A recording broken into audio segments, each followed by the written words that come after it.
कहानी पूर्वी पाकिस्तान की, कहानी उन चीखों की, कहानी संसद की गूंगी गुड़िया की, कहानी आयरन लेडी की, कहानी बांग्लादेश के जन्म की।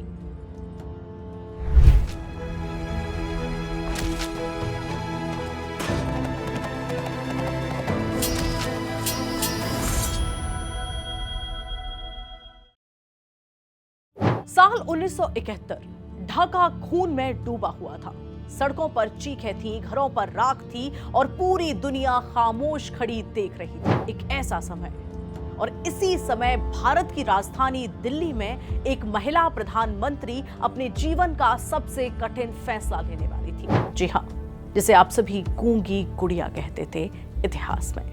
वह महिला जिसे कभी संसद में गूंगी गुड़िया कहा गया था, इसी महिला को कुछ महीनों बाद पूरी दुनिया, पूरा देश आयरन लेडी ऑफ इंडिया कहने लगा, इंदिरा गांधी। आज हम उन चीखों की कहानी आपको बताएंगे जिन्होंने एक राष्ट्र का जन्म किया, जिसने दक्षिण एशिया का नक्शा बदल दिया।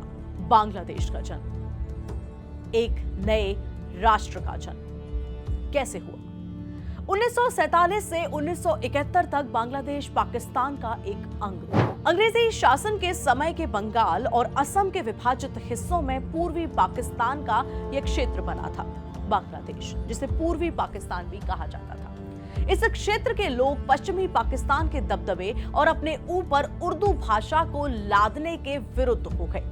इस क्षेत्र की जनता ने प्रशासन में न्यायोचित प्रतिनिधित्व और राजनीतिक सत्ता से समुचित हिस्सेदारी की मांग उठाई। 1965 के भारत पाकिस्तान युद्ध के पश्चात यहाँ के हालात बेहद खराब हुए, इतने खराब पाकिस्तान के तानाशाह शासक जनता के शासक बन गए। पूर्वी पाकिस्तान यानी कि बांग्लादेश में असंतोष बढ़ता जा रहा था। शेख मुजीब के नेतृत्व में पूर्वी पाकिस्तान में स्वायत्तता का आंदोलन प्रारंभ हो चुका था और पाकिस्तानी जनरल याह्यूब खान ने बंगालियों पर अत्याचार करने प्रारंभ कर दिए। घोर अत्याचारों से घबराकर लोग घर बार सामान छोड़कर भागने लगे, जान बचाने लगे और भारत की सीमा में प्रवेश करने लगे। 25 मार्च 1971 पाकिस्तानी सेना ने ऑपरेशन सर्च लाइट चलाया। पूर्वी पाकिस्तान में घर घर में मौत नाच रही थी। हजारों छात्र, बुद्धिजीवी और महिलाएं हत्या, यातना, बलात्कार की शिकार हो रही थी। हालात इतने खराब थे और कुछ ही हफ्तों में 10 लाख से ज्यादा लोग भारत की सीमा की ओर भागने लगे, भारत की ओर भागने लगे।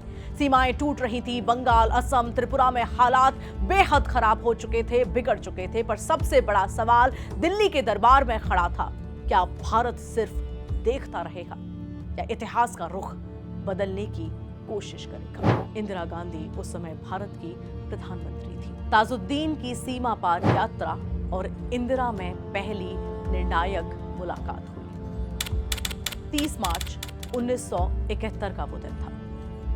अवामी लीग नेता ताजुद्दीन अहमद भारत सीमा पर पहुंचे, थके हुए, घायल, पर अपने लोगों को बचाने के लिए बेबस, जैसा एक लीडर होता है। बीएसएफ के डीजी केएफ रुस्ताम जी ने उनकी पहचान की पुष्टि की और उन्हें दिल्ली लाया गया। वो दिल्ली आए। यहां इंदिरा गांधी ने उनसे 2 दिन लगातार मीटिंग की।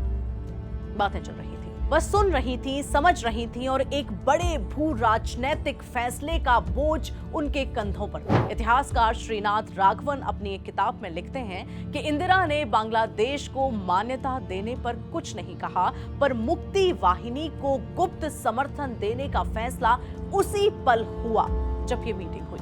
मुक्ति वाहिनी बांग्लादेश मुक्ति युद्ध के दौरान पाकिस्तानी सेना के खिलाफ लड़ने वाले सशस्त्र आंदोलनों का एक सामूहिक नाम था, जिसने बांग्लादेश को स्वतंत्रता दिलाने में महत्वपूर्ण भूमिका निभाई। और इसमें बंगाली सैन्यकर्मी, अर्धसैनिक बल और नागरिक शामिल थे और इसका गठन बांग्लादेश की स्वतंत्रता की घोषणा के बाद हुआ।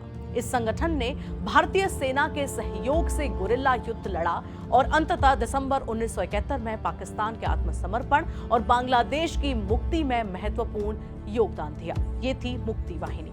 इंदिरा के साथ उस मीटिंग के बाद भारत का कूटनीतिक और निर्णायक हस्तक्षेप यहां से शुरू हुआ। लेकिन अगले कुछ महीनों में स्थिति नियंत्रण से बाहर हो गई। जी हां, शरणार्थियों की संख्या 1 करोड़ पार कर गई।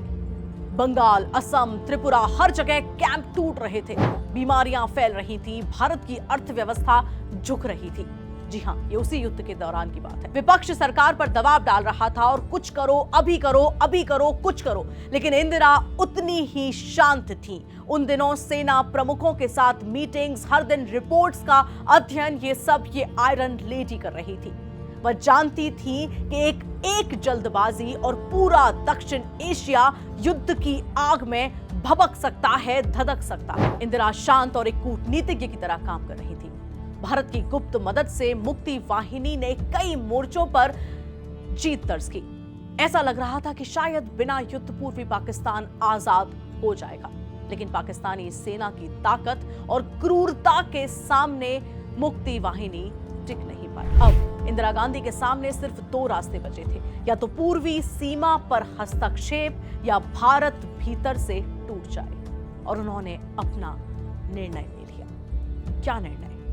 कैसा निर्णय? क्या हुआ? 3 दिसंबर 1971 युद्ध घोषित नहीं हुआ, युद्ध खुद चलकर आ गया। पाकिस्तानी वायुसेना ने भारतीय एयरबेस पर अचानक हमला कर दिया, जो वो हमेशा से करता आया है। भारत पर युद्ध थोपा गया और अब इंदिरा गांधी ने खुले शब्दों में कहा, अब लड़ाई सिर्फ सीमाओं की नहीं है, मानवता की है।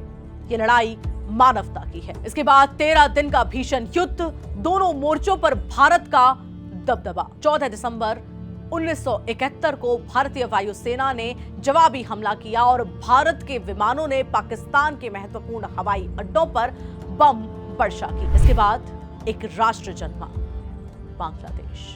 दुनिया जानती है कि भारत ने युद्ध जीता, लेकिन असली जीत इंदिरा गांधी की कूटनीति थी, उनका निर्णय था। उस समय अमेरिका पाकिस्तान के साथ था। 1971 के समय ब्रिटेन भी पाकिस्तान की तरफ झुका हुआ था। चीन खुले समर्थन में था। इंदिरा ने एक कूटनीतिक चाल चली। यूएसएसआर के साथ इंडो सोवियत फ्रेंडशिप ट्रीटी, यह संधि भारत के लिए सुरक्षा कवच बनी और अमेरिकी दबाव निष्फल हो गया। इंदिरा ने यूएन में शरणार्थियों की त्रासदी दुनिया को दिखाई और वैश्विक नैरेटिव भारत के पक्ष में मोड़ लिया। यह सब एक महिला ने किया था, जिसे कभी संसद में गूंगी गुड़िया कहकर अपमानित किया गया था। वही गूंगी गुड़िया एक दिन आयरन लेडी ऑफ इंडिया बनी। कैसे बनी आयरन लेडी? 1971 के बाद भारत की जनता का विश्वास एक व्यक्ति पर टिका हुआ था, क्योंकि उन्होंने युद्ध जीता, कूटनीति रची, 1 करोड़ शरणार्थियों को राहत दी, पाकिस्तान की क्रूरता रोकी, उन्हें झुकाया और दक्षिण एशिया का नक्शा बदल दिया। यही वह पल था जब गूंगी गुड़िया भारत की आयरन लेडी बन गई। नेतृत्व भाषणों से नहीं, संकटों में लिए गए फैसलों से मापा जाता है। 1971 का यह युद्ध सिर्फ सेना की जीत नहीं थी, इंदिरा गांधी के साहस, धैर्य और कूटनीति की भी जीत थी, जिसने एक इतिहास रचा, भारतीय इतिहास को और स्वर्णिम रचा। और इतिहास आज भी उसी कहानी को आयरन अक्षरों में देखता है, पढ़ता है, समझता है। वही बात आज के हालातों पर की जाए, बांग्लादेश की, इस राष्ट्र की, तो आज 2025 की बात अगर हम करें तो क्या हमारा पड़ोसी मुल्क बांग्लादेश भी म्यांमार और पाकिस्तान की राह पर चल पड़ा है?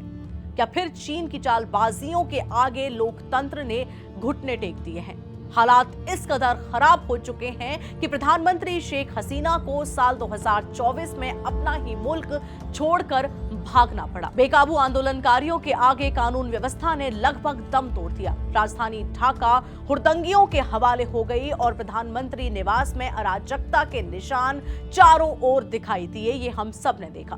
गृह मंत्री का घर आग के हवाले हो गया और सत्ताधारी पार्टी के दफ्तरों को जला दिया गया।